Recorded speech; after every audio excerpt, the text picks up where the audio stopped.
Yo, yo, yo, good morning. Grateful for another maggot-free day above the dirt. Jersey Lake at the Jersey Shore. Check it out.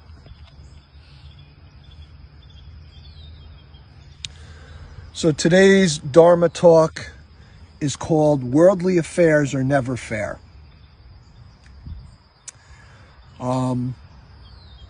We want, whether we're conscious of it or not, we want our expectations met.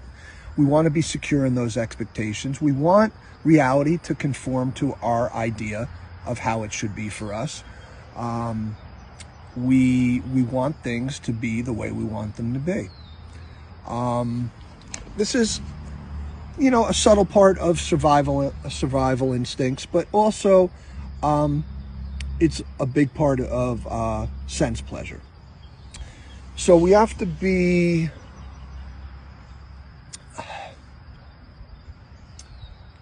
realize that worldly affairs are grounded in greed, in hate, in illusion, in ignorance. And most situations and most people that we encounter are operating in greed, in hate, in anger, in delusion, and it's all rooted in ignorance. So just forget spiritual practice and forget knowing any kind of teachings. It just makes common sense that if that's where someone or something is grounded and based and rooted in, there's no way that things are going to be healthy, wholesome, let alone fair. And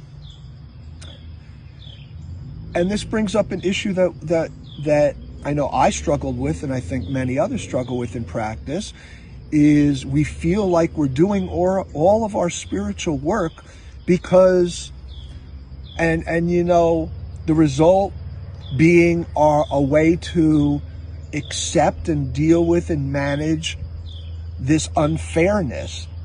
And we get resentful and angry because we feel like, why am I doing this if I still come out on the short end of the stick most of the time, and I'm doing all this excruciating work to deal with ignorant, greedy, hateful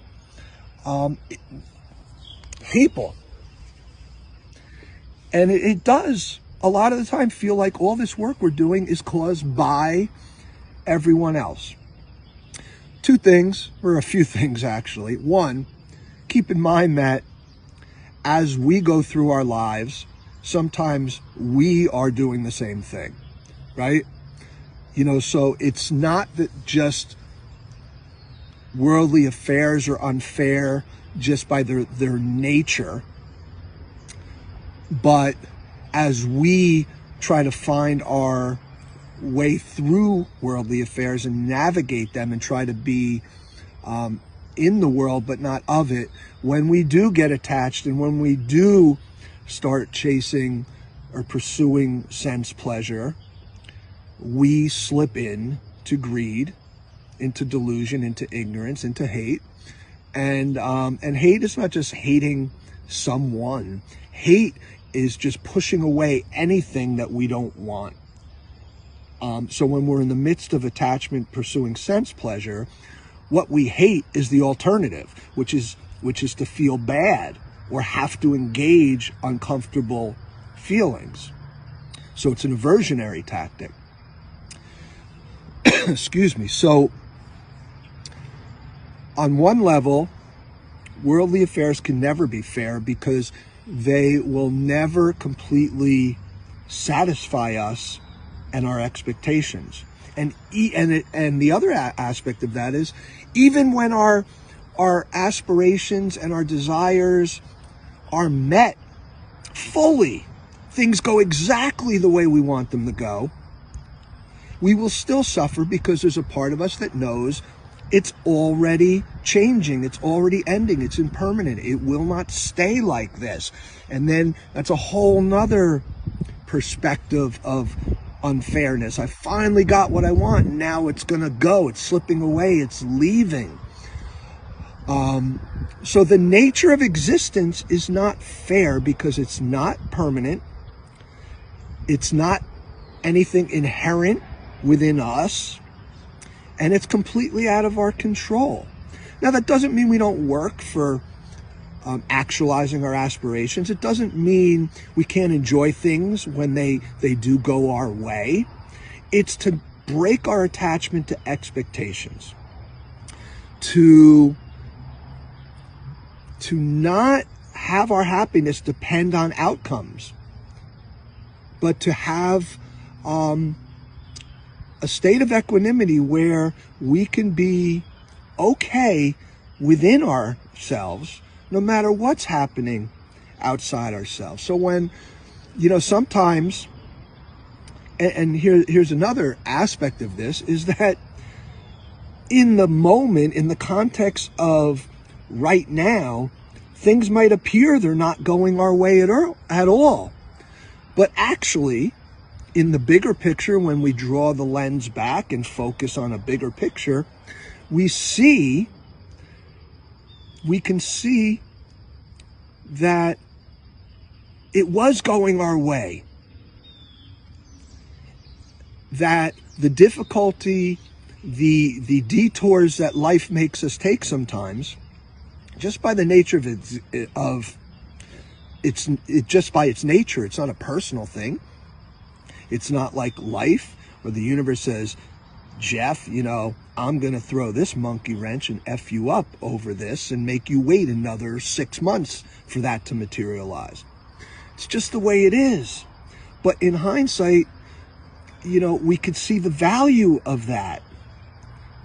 Maybe we weren't really ready for those expectations to being met.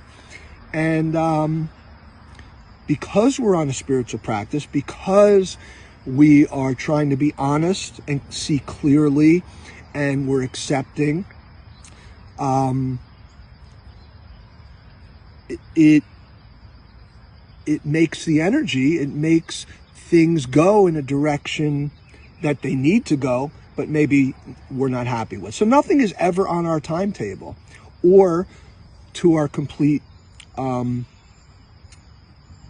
vision and expectation of it. So worldly affairs will never be fair. What is fair is that we have the opportunity in every moment to respond differently and to meet